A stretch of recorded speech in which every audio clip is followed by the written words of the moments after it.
Bismillahirrahmanirrahim. Assalamualaikum warahmatullahi wabarakatuh. Pemirsa DBL Podcast dimanapun berada, kembali lagi kami hadir bersama tokoh-tokoh, tapi saya ambil tokoh-tokoh ini dari anak-anak didik kita dan disiarkan langsung dari studio podcast SMA Negeri 15 Kota Bandung. Dan hari ini kita sudah hadir, yaitu saudari Renata Dipa Aretusa. Renata ini kemarin sudah masuk finalis Putri Remaja Jawa Barat ya? Iya benar. Nah ini saya menarik sekali karena para pemirsa anak-anak ini di kurikulum Merdeka ini ada satu yang sudah menempel pada jiwa siswa, itu adalah kemandirian. Nah buktinya ini Renata. Jadi Renata kemarin ikut lomba itu informasinya dari mana Jen? Pertama kali itu dapat dari Instagram. Terus kan emang hobi aku itu modeling kebetulan. Jadi aku sendiri memutuskan untuk ikut lomba tersebut, ajang lomba tersebut. Karena yang didapat dari situ tuh mungkin jadi banyak pengalaman juga dari sana. Karena itu kan se-Jawa Barat. Dan itu tuh yang Pandi mengambil keputusannya itu mandiri kamu ya? Mandiri. Karena memang itu sesuai dengan minatmu gitu. Iya benar. Nah ini pemirsa, jadi Merdeka Belajar itu begitu. Jadi anak-anak itu nggak disuruh-suruh, nggak dipaksa-paksa, tapi dia mau sendiri. Dan saya sangat bangga sekali, sangat bahagia sekali, dan makanya diundang hadir di sini di podcast ini untuk berbagi inspirasi. Nah Renata, apa yang kamu lakukan waktu lomba itu? Apa sih yang dicari itu? Yang dicari itu adalah di sana itu untuk mencari pageant yang berbakat. Juga di sana itu diajarin public speaking, di mana kita tuh biar kita bisa public speaking tuh dengan benar gitu. Gimana sih caranya untuk kita tuh berbicara depan banyak orang kayak gitu. Terus juga di sana diajarin dance dan masih banyak lagi sebenarnya. Jadi di sana itu benar-benar kita tuh diajarin banyak hal, dan juga di sana kita tuh ngejar satu hal yang namanya itu kesuksesan.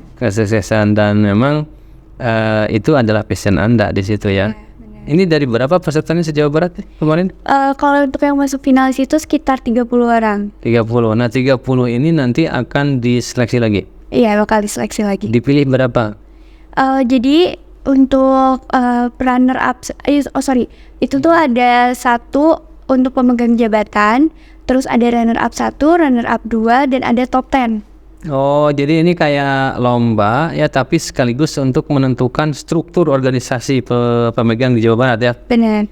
Oh, selamat ya, mudah-mudahan kamu terpilih nih pemirsa. Amin. Jangan lupa di-put ya, Dip. Ini cara memilihnya bagaimana tuh? Jadi nanti tuh ada link Pak, link itu tuh untuk mewadahi kita. Jadi orang-orang yang mau nge-vote kita untuk at least-nya jadi top 10 itu udah menjadi jaminan. Itu bisa vote di situ, dan itu masih berbayar 3.000 untuk satu vote. Tapi satu vote itu sangat berharga ya teman-teman. Nah, oke, nanti kita bantu ya. 3.000 mah sedekah ya tuh buat. Nah, yang penting Renata bisa mewakili Jawa Barat dan atas nama SMA Negeri 15. Kita doakan ya, semoga tercapai nih. Tapi Renata itu sebelumnya, Anda sebelum lomba itu kan Anda juga seorang influencer ya? Iya. Influencer di mana? Di TikTok, di Instagram? Di TikTok. Di TikTok. Betul. Nah, berapa tuh followernya sekarang? Mungkin sekarang 150.000 ya, 150.000. Oh, 150.000 itu teh banyak gitu ya. Kalau dikumpulin dikasih konsumsi bisa puluhan juta gitu. Tapi ini kamu bisa ngomong 150.000 dengar langsung ya. Dan itu sudah menghasilkan pasti itu. Pasti sudah menghasilkan. Sejak kapan itu Anda berkarir di situ? Semenjak 2023. 2023 itu berarti Anda sejak di SMA ya? Iya, sejak di SMA kelas 10. Dan itu memutuskan kapan, kenapa kamu di TikTok itu untuk melakukan sesuatu terus followernya sampai 1.500? Awalnya mengawalinya gimana tuh ngawalnya? Awalnya itu cuman iseng-iseng ya sebenarnya. Cuman iseng-iseng aja. Tapi ternyata banyak yang minat sama konten aku. Terus akhirnya aku coba bikin konten yang lain kayak tutorial make up, terus kayak get ready with me, yang kayak gitu-gitu, yang dimana orang tuh bisa ngeliat gimana sih caranya gitu, ala-ala akunya gitu. Jadi banyak yang tertarik dari situ. Oh, pas pertama ini sepengalaman Anda nih. Pertama buat konten apa langsung bro tertarik begitu? Enggak. Enggak. Jadi harus coba. Itu tuh akunnya dari sekitar 2018 kayaknya. Jadi selama 2018 ke 2023 itu nggak pernah FYP sama sekali. Oh, jadi udah memulai dari TikTok itu 2018. Iya. Tapi nggak pernah FYP. Iya, nggak pernah sampai tiba-tiba gitu. Nggak pernah. Terus momen-momen ketika bisa FYP ketika konten apa tuh? Konten waktu itu konten nyanyi. Iya, sebenarnya lip sync gitu. Cuman gimana kata-kata yang aku keluarkan itu relate sama banyak orang. Oke. Jadi makin banyak orang yang ikut komen juga serta like gitu. Oh jadi lip sync ya? Iya, lip sync. Itu sudah video keberapa? Itu tuh video kesekian. Jadi waktu itu tuh banyak video yang udah dihapus lagi, dihapus lagi karena kan itu nggak FYP ya. Jadi kenapa dihapus? iya, soalnya ngerasa kayak apa kontennya jelek ya. Sebenarnya nggak pede jadi gitu. Iya, jadi nggak pede, lumayan jadi overthinking. Cuman akhirnya kalau misalnya yang kemarin itu contohnya misalnya udah FYP nih, pastinya aku post ulang lagi. Karena kayak siapa tahu ini FYP juga gitu. Dan ternyata emang kadang bener, kadang ternyata FYP lagi. Tapi jadi artinya kalau yang dulu-dulu itu dihapus, di take down sama Anda gitu. Di take down. Tapi nggak dibuang. Enggak. Tapi kadang di-upload lagi. Iya, kadang dihapus lagi. Jadi FYP. Iya. Kan udah terkenal kamunya. Iya, mungkin gitu ya. Jadi memang ya tapi menarik juga nih ya dia ada di take down dulu. Kalau dulu teman-teman itu biasanya dibiarkan aja. Jadi kalau ada yang FYP semua keangkat gitu. Iya. Jadi ini menarik juga dan kamu juga punya Instagram ya? Punya. Instagramnya itu followernya sudah 7.000 ya? Ya. Tapi postingnya cuma genep. Hebat juga ya nih orang postingnya genep. Itu followernya 6.000. Beda kalau saya postingnya banyak followernya sedikit gitu. Ya oke. Dan tentu sudah berpenghasilan ya. Iya. Nah ini para pemirsa, dunia teknologi informasi ini mengubah gaya hidup anak-anak di milenial sekarang. Jadi sudah, padahal dia statusnya masih pelajar, tapi penghasilannya itu sudah seperti guru honorer gitu. Ya, oke, penghasilan berapa tuh? Rate-nya? Di TikTok. Kalau di TikTok aku ambil per video itu 500.000. 500.000 ya? Untuk satu video aja. Bayangkan tuh ini bisa digeluti kalau yang memang punya minat dan bakat di situ ya. Dan di Instagram juga menghasilkan. Iya. Jadi dua itu akun itu menghasilkan. Menghasilkan. Ya udah punya pekerjaan dong kamu mah. Alhamdulillah. Iya. Terus ini kuliah kemana nih lanjutnya nih? Pengen banget masuk Unpad. Itu pengennya hukum. Hukum sambil main TikTok gitu ya, nyambung kan? Kayaknya nyambung ya. Nyambung lah. Jadi tahu law di TikTok tuh harus kayak gimana. Jadi tahu share, misalnya kita mau nge-share konten tuh kita tahu lah pasal-pasal apa atau aturan-aturan apa yang seharusnya kita lakukan dan tidak lakukan. Oke. Jadi Anda nanti masuk hukum, nanti pengetahuan ilmu hukum Anda itu akan jadi konten. Iya benar. Sekaligus mengedukasi masyarakat. Benar. Share. Plus juga Anda sudah kan kalau jadi lawyer harus terkenal ya. Iya benar. Nah, mudah-mudahan kamu rezekinya seperti Pak Otman Paris ya. Amin. Oke. Kemudian ini ngomong-ngomong kalau Anda sudah di anak usia Anda sudah berpenghasilan kan kamu belum punya kebutuhan. Benar. Ya. Iya. Makin banyak lah kebutuhannya. Oh gitu? Iya. Apa saja kebutuhannya tuh? Kayak contohnya untuk konten tuh ada tripod, ring light kayak gitu. Oke. Terus juga karena sering bikin konten, jadi misalnya bahan konten tuh sering habis kayak make up gitu. Ada make upnya sudah. Iya, jadi sering habis. Oke. Kalau saya nggak pernah pakai make up konten, kepantesan nggak ada yang nonton.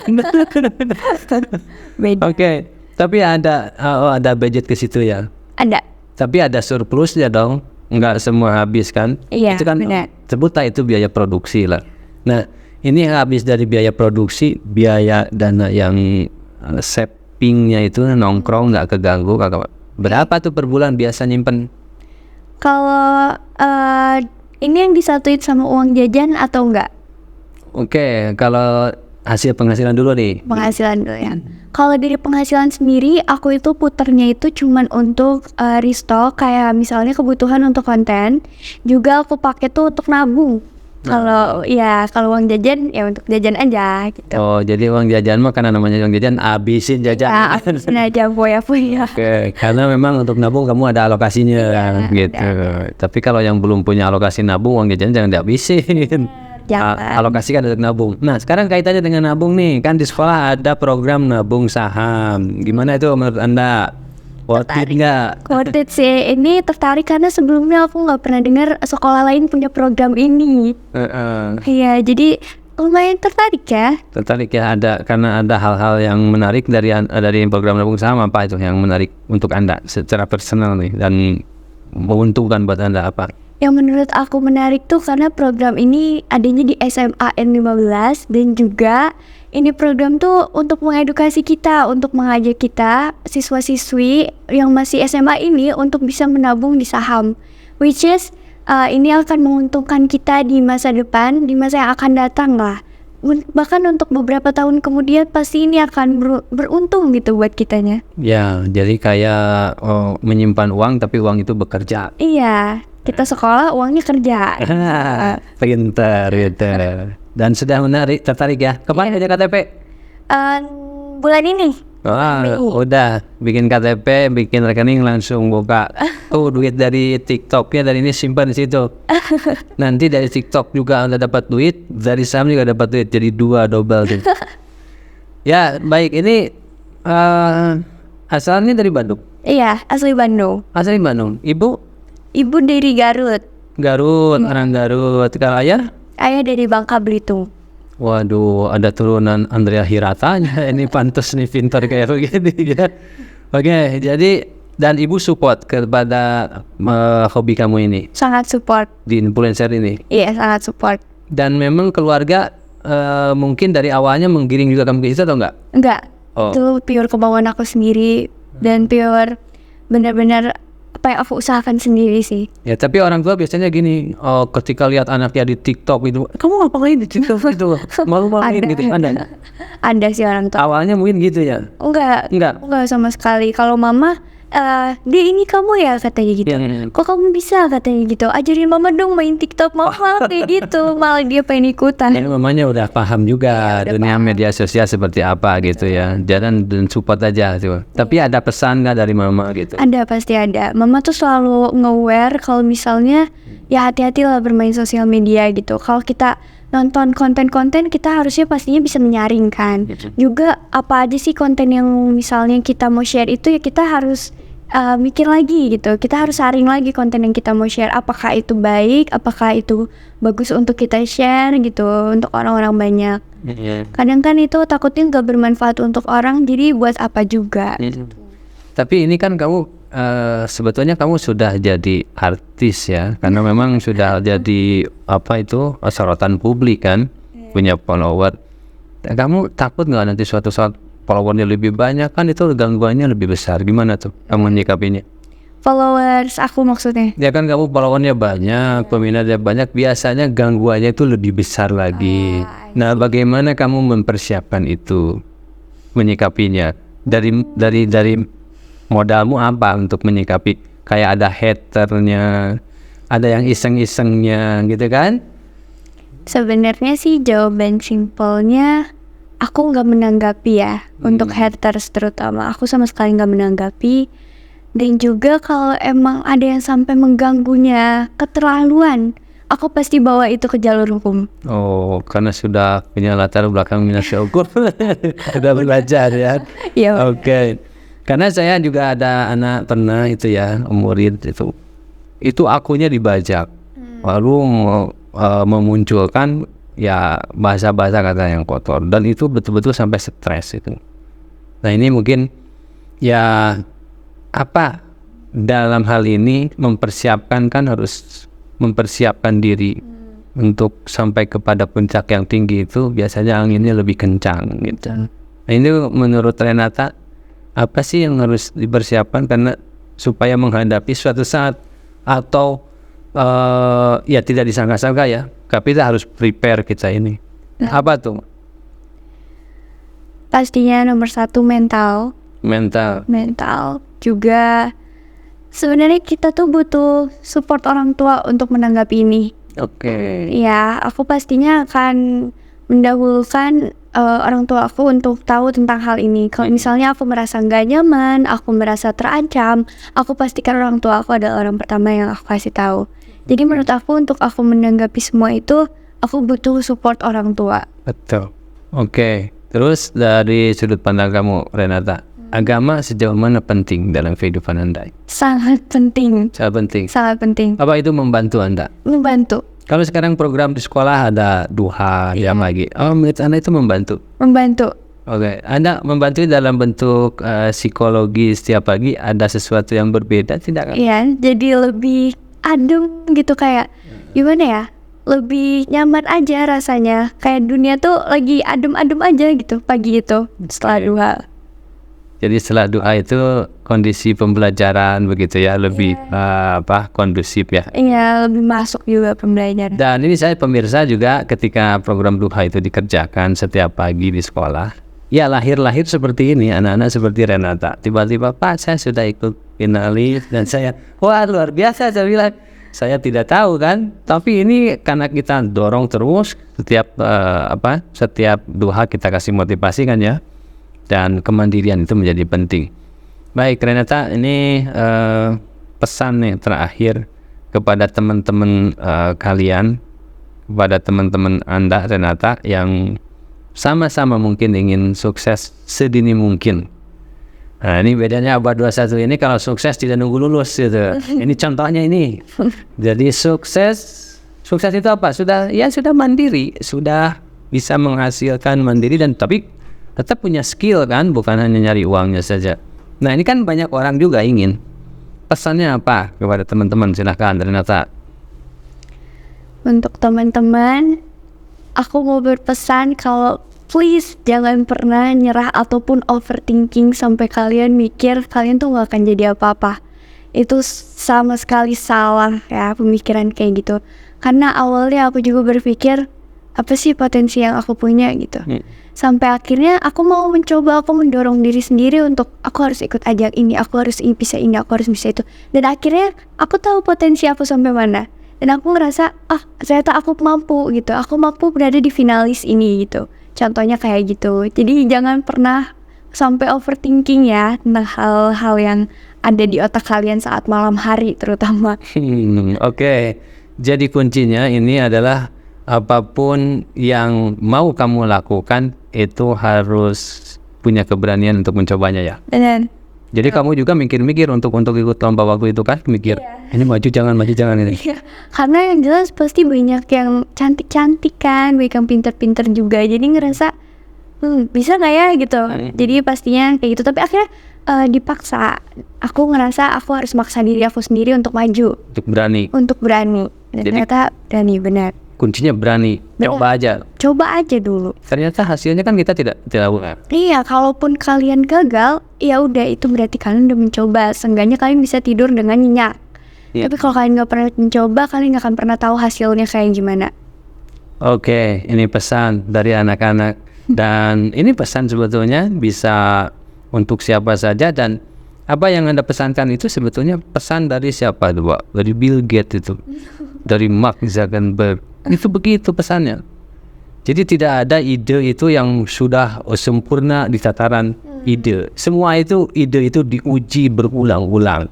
Facebook itu dulunya adalah tidak sempurna, tapi terus dikembangkan sehingga memang bagi banyak orang. Kata Mark itu kuncinya adalah keberanian untuk mencoba. Betul. Dan jangan takut gagal. Dan ini buktinya, Renata dengan berani mencoba ada hasilnya.